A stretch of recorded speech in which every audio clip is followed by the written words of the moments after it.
भारतीय इतिहास में हिंदू मुस्लिम एकता का सबसे बड़ा उदाहरण 1857 की क्रांति में देखने को मिलता है, जिसमें हिंदू और मुस्लिम एक साथ अंग्रेजों के खिलाफ लड़े थे और इस कारण अंग्रेजों ने 1858 के बाद भारत में फूट डालो और शासन करो की नीति अपनाई थी, जिसका नतीजा भारत और पाकिस्तान दो राष्ट्र के रूप में निकला।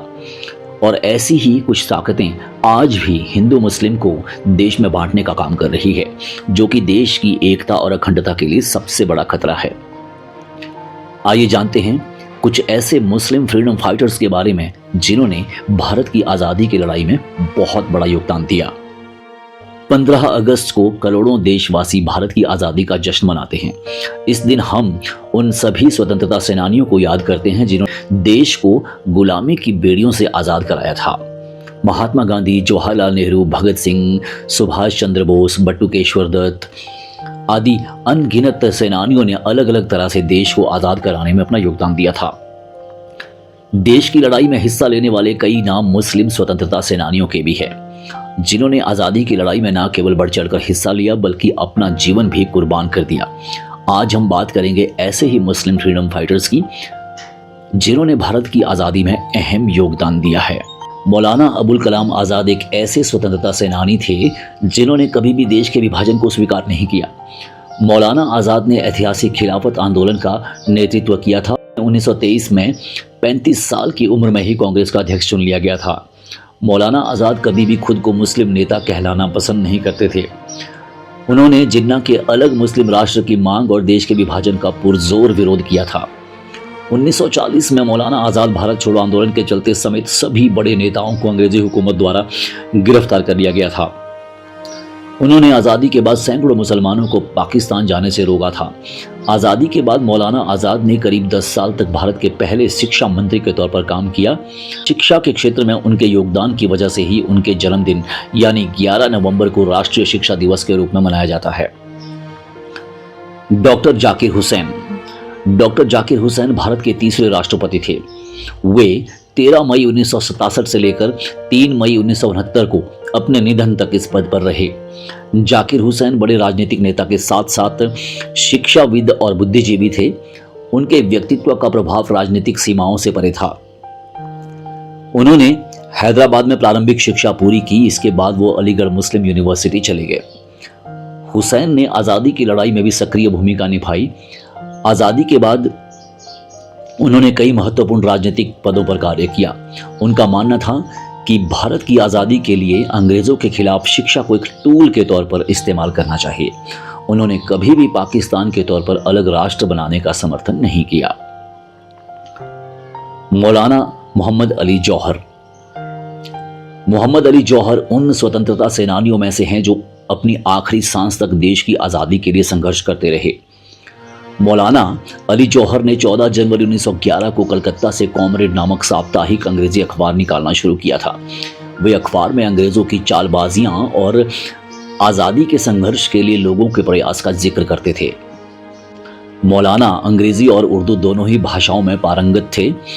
इन दोनों भाषाओं में लेखों, शायरी और उनकी तकदीरों ने यूरोप में तहलका मचा दिया था। उन्होंने मुसलमानों के सियासी, समाजी और मजहबी हालातों को बदलने के लिए भी काफ़ी प्रयास किए। मोहम्मद अली जौहर बेहद निडर और बेबाक नेता थे। अंग्रेजी शासन के खिलाफ लिखे गए उनके एक लेख के लिए उन्हें जेल में डाल दिया गया। इसके लिए उन्हें 5 साल की सज़ा सुनाई गई। 28 दिसंबर 1919 को जब उन्हें जेल से रिहा किया गया तो वो पहले अपने परिवार के पास नहीं गई बल्कि देश की आज़ादी के लिए कांग्रेस, मुस्लिम लीग और खिलाफत कॉन्फ्रेंस के होने वाले संयुक्त सम्मेलन में हिस्सा लेने गए। अशफाक उल्लाह खां 25 साल की उम्र में अशफाक ने चंद्रशेखर आज़ाद और राम प्रसाद बिस्मिल समेत अपने क्रांतिकारी साथियों के साथ मिलकर ब्रिटिश सरकार की नाक के नीचे सरकारी खजाना लूट लिया था। इस घटना को काकोरी कांड कहा जाता है। अशफाक के जीवन पर बंगाल के क्रांतिकारियों का खासा प्रभाव था। आज़ादी के संघर्ष में हिस्सा लेने के साथ साथ वो कविता भी लिखते थे। अशफाक उल्लाह खां को काकोरी कांड के चलते फांसी की सजा दी गई थी। काकोरी कांड के लिए अशफाक उल्लाह खां को उनके साथियों के साथ फैजाबाद की जेल में 19 दिसंबर 1927 को फांसी पर चढ़ा दिया गया। मौलाना मोहम्मद बरकतुल्लाह भोपाली भी एक भारतीय क्रांतिकारी थे। उन्होंने भारत की स्वतंत्रता के लिए भारत के बाहर से उग्र भाषण और प्रमुख समाचार पत्रों में क्रांतिकारी लेखों के साथ लड़ाई लड़ी। वो लगातार अंतर्राष्ट्रीय स्तर पर भारत की आवाज़ बुलंद करते रहे और अंग्रेज़ों के खिलाफ लोगों को एकजुट करने का काम किया। उन्हें अरबी, फारसी, अंग्रेजी समेत 8 भाषाओं का ज्ञान था। वर्ष 1915 में अफगानिस्तान में स्थापित भारत की पहली निर्वासित सरकार के वो पहले प्रधानमंत्री थे। मौलाना हसरत मोहानी 1 जनवरी 1875 को जन्मे हसरत मोहानी का असली नाम सैयद फजल उल हसन था।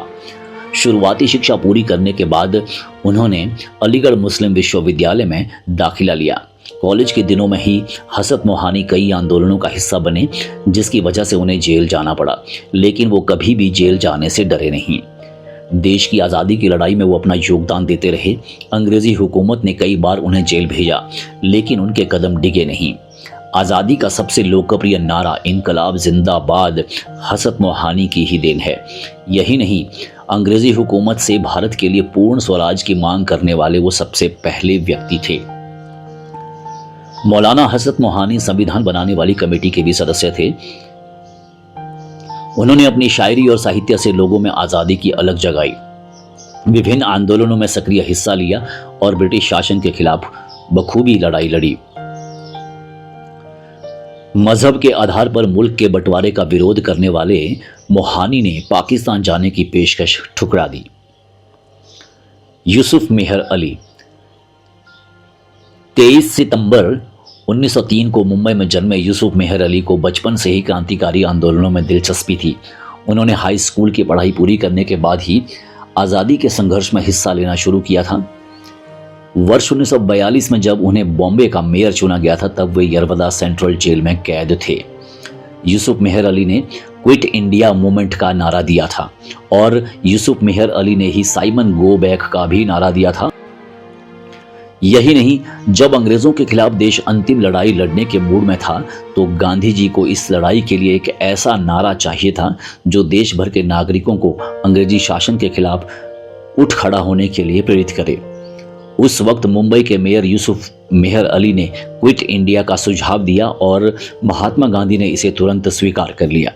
ब्रिटिश शासन के खिलाफ भारत की आज़ादी के इस राष्ट्रव्यापी आंदोलन में यूसुफ मेहर अली ने महत्वपूर्ण भूमिका निभाई थी। मेरा आप सभी देशवासियों से निवेदन है कि आपस में सभी लोग मिलजुल कर रहें और जो भी देश को कमज़ोर करने वाली ताकतें हैं, चाहे वो किसी बाहर देश से हो या फिर देश के अंदर ऐसी ताकतें हो जो कि हमारे देश को कमज़ोर करने वाली हों, उन असामाजिक तत्वों को कानूनी रूप से जड़ से उखाड़ फेंकें। तभी हमारे देश का भला हो सकता है, तभी हमारे देश की एकता और अखंडता बनी रह सकती है। जय हिंद।